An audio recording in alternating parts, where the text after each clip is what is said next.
with the rabbi. Okay. Well, I mean, see, so let me make a quick editorial comment. An editorial comment is that the editorial comment that I would make is that that the Torah exists at many levels: the plain meaning, the allegorical, the analytical, the homiletical, in other words, and the mystical. And in this discussion of the Mishkan, ladies and gentlemen, we have all of these, right? We have we have all of them. And the pshat is about, yes, a box made of gold with a wood box inside and so on. That's the plain meaning. But sometimes the plain meaning satisfies our basic needs.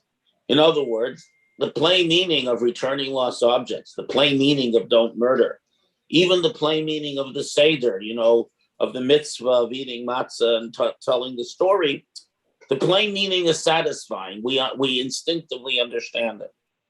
But for the same reason I explained at length why we need all this detail, because you're dealing with something completely beyond our experience, for the same reason, the recitation of the physical details without invoking the homiletical and mystical, it leaves us wanting more, precisely because this is entirely a spiritual endeavor. It's not something that is easily understood in the context of human experience or human society. So we talked about that more on, I don't know if it's on the Facebook, it could be it's on our Facebook page. Excuse me, please. We talked about that more. And I would like to dedicate today's Torah study and future Torah study to the elevation of the soul of Razel Bas Yaakov Vachana, and that's Ruth Pava, who we just had her funeral today, and the very long-standing member of the community.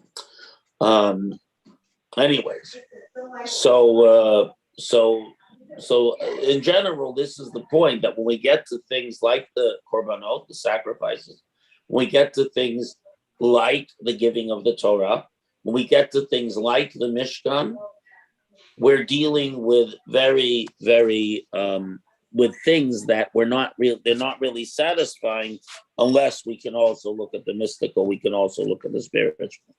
That's just a general editorial in that matter. Okay.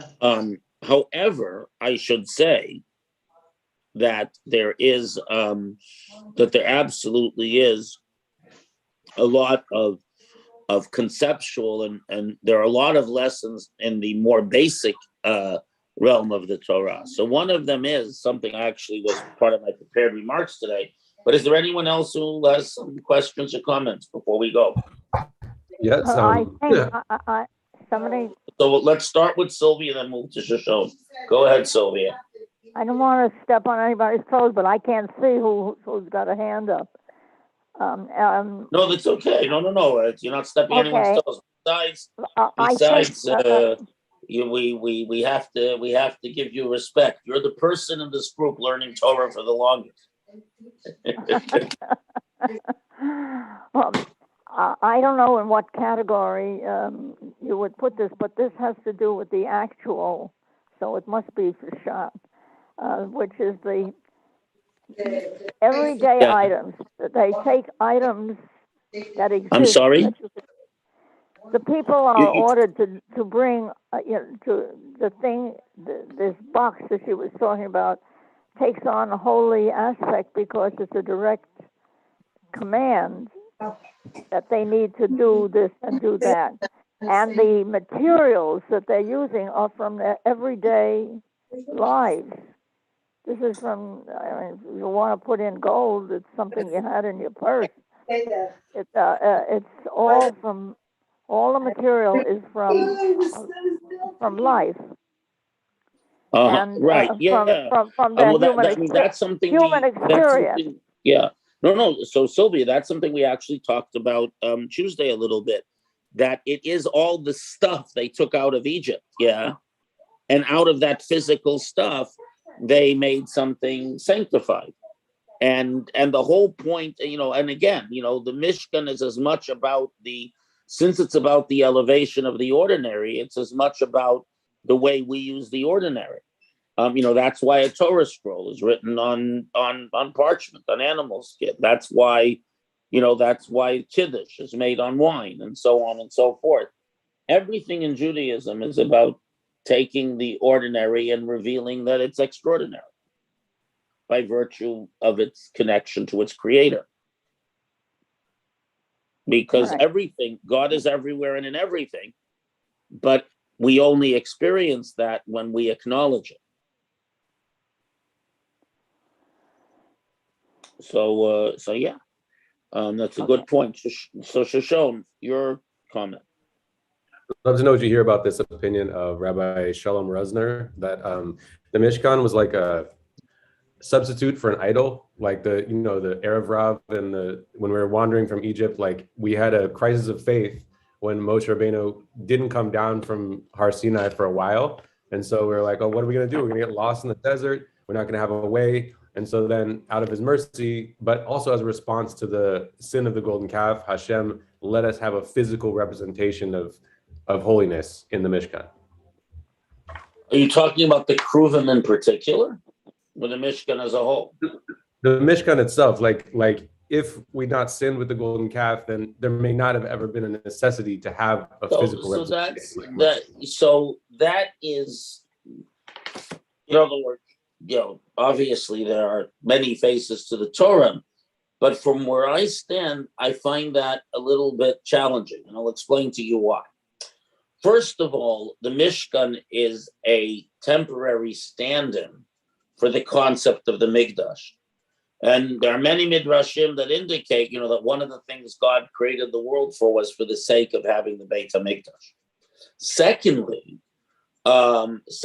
we're told that, Adam was created from the place of his atonement. Adam was created from earth, from the Temple Mount, from the place of the Mizbeach. In other words, the concept of, and we pray multiple times every day for the third Beit HaMikdash to be rebuilt, was the idea of a Beit HaMikdash is fundamental at creation. It's there at creation. The premise is that Adam not sinned, he would have built the Mikdash. So the concept of a Mikdash is intertwined with the very fiber of Judaism. And secondly, the general gist of the commentaries is when God says, you shall make the Mishkan as I showed you on the mountain, that God taught Moshe most of the mitzvot on Mount Sinai, as indicated in Parshat Bahar when we talk about Shemitah. Some of those mitzvot involve the Mishkan. And God says, you shall build it as I showed you on the mountain. So the general premise, I'm not saying that this isn't ape shot, I'm just saying that the general gist of the approach is that the Mishkan was not a response to the golden calf, but it was delayed. And that's why Moshe is so happy when the divine presence rests in the Mishkan, because it shows they had been forgiven for the golden calf, which may be where Rabbi Rosner gets the idea from. But it would seem that this was more of a delay than a reason. And I mean, also, this, this idea that you present dovetails with Maimonides' ideas that the korbanot were a means of weaning people away from idol worship, because they couldn't conceive of worshiping any worship that didn't involve sacrifices. But even Maimonides' Guide to the Perplexed as well, even after the sacrifices in the backyards were abolished, for a hidden reason, we still have sacrifices in the temple. So Maimonides clearly, even in his most rationalist mode, clearly believes there's another layer to what goes on in the temple. So, in other words, assuming that the Mishkan is part of the continuum of the Beit HaMikdash, the Beit HaMikdash is clearly central to Judaism and not conditional on the fact there was a golden calf, and not conditional on the Erev Rav or anything like that. So in other words, the timing, in other words, Shoshone, it makes sense to me that the timing may relate to what you're talking about, but the Mishkan itself, I find it difficult to conceive of this, because the truth is is that there are various times God makes concessions to where the Jewish people are, but the Mishkan doesn't seem to be one of them. That's just my understanding, my approach, Well, based Rabbi, on the Shoshone, based on the overwhelming premise that we find in the Midrashim and the Zohar and the Talmud and so on. And again, there are many ways of interpreting the Torah, but the general premise would seem to be that this is a delay rather than a reason. Yes, Sylvia. is there any inference in all of that the Mishkan also gave a place, a specific place, instead of everybody going out on their own for the Well, yeah, I idols? mean that certainly is So part of the idea. Everything got organized. There was a time and a place for everything. Yes, and it served particularly as these holy things. Exactly, Sylvia, and it also served as a focus because the Jewish people had to come together in the Mishkan the same way they came together in the temple for like the Korban Pesach and so on. So the idea that the Mishkan or Mikdash is a focus for the Jewish people as a whole is certainly a big idea.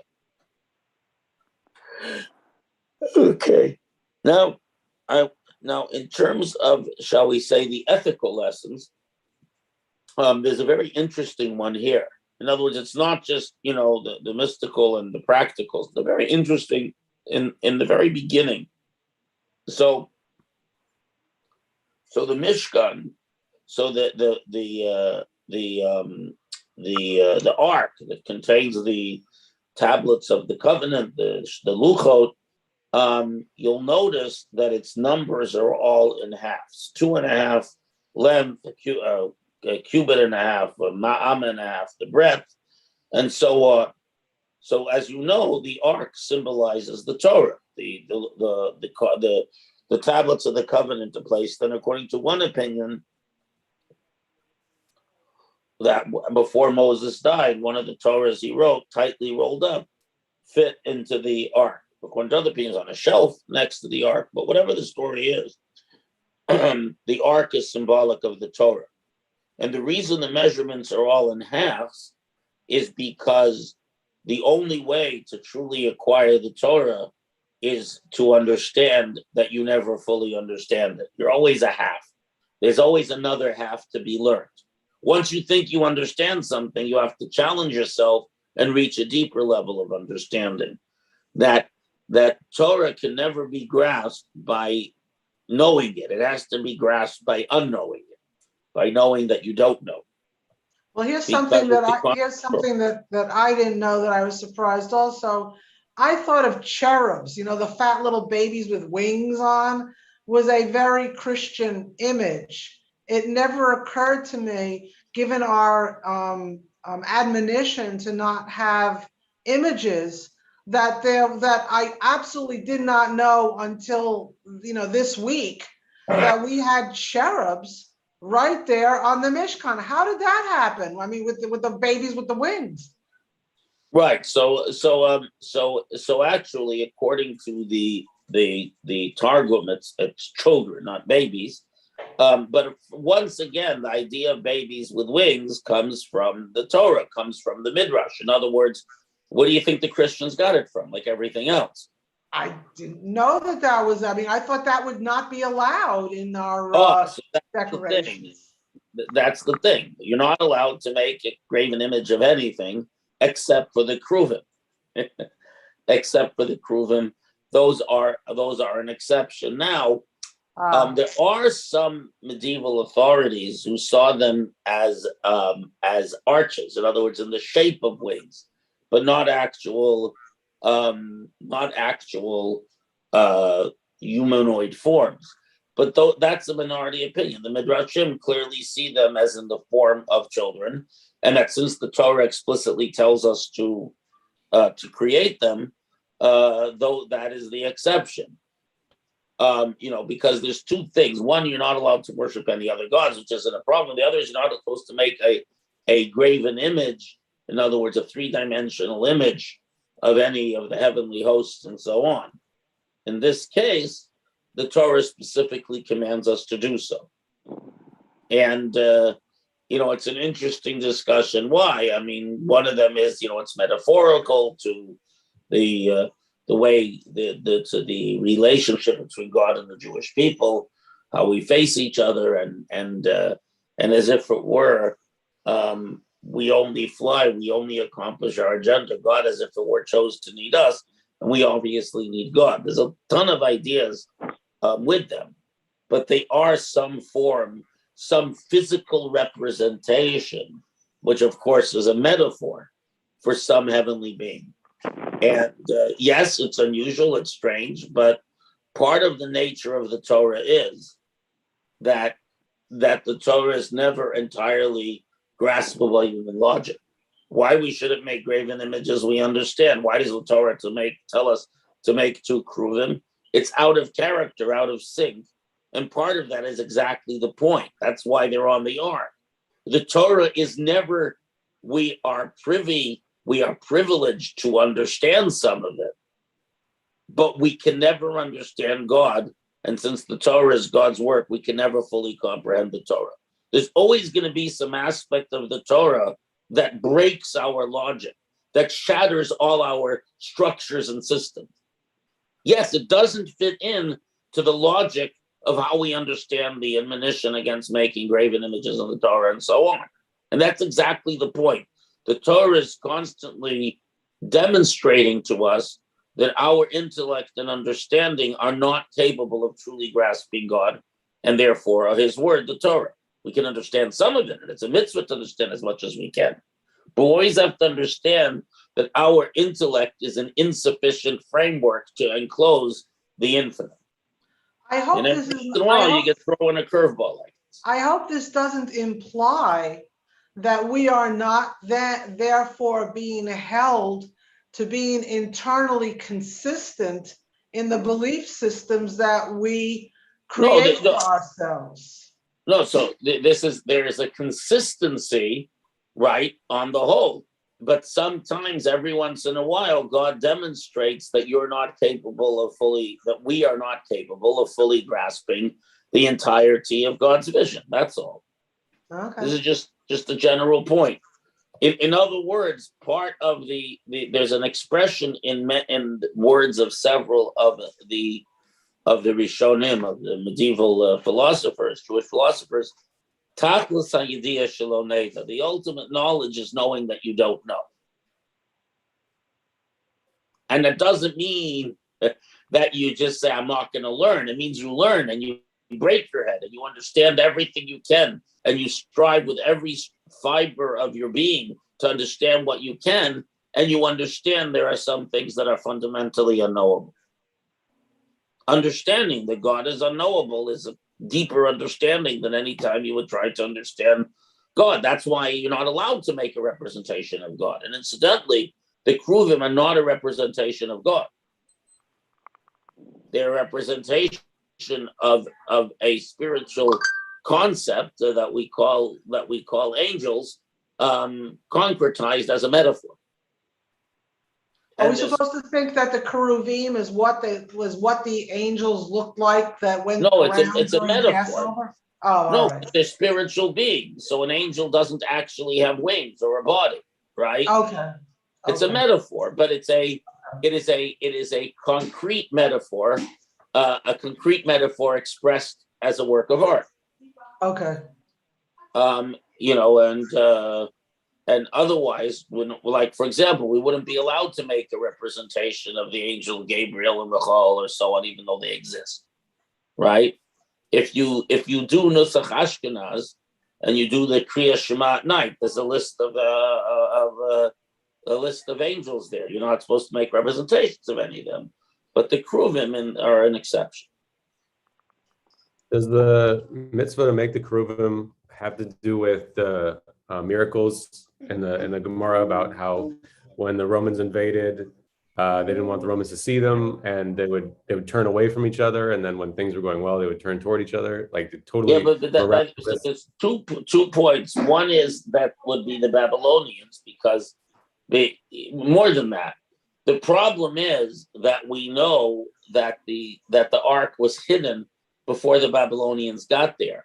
So these kruvim are different kruvim. Shlomo was commanded in the first temple, who didn't exist in the second, to make 4 more kruvim that stood in the 4 corners, or 2 more kruvim that stood. There were freestanding kruvim that stood at the edges, the sides of the Holy of Holies.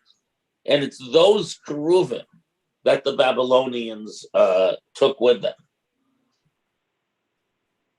And it's those keruvim that would be embracing if the Jewish people and God were on a good terms, and not embracing if the Jewish people and God were on bad terms. It may be true of the one in the ark, but the Babylonians didn't get that one.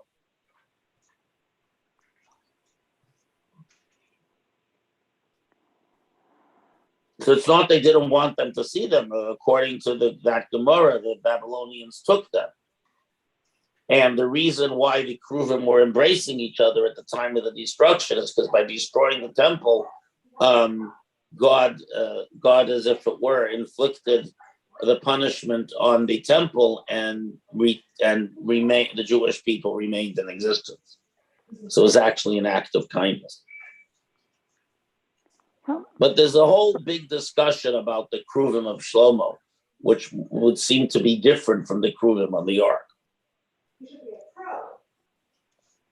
in the first temple.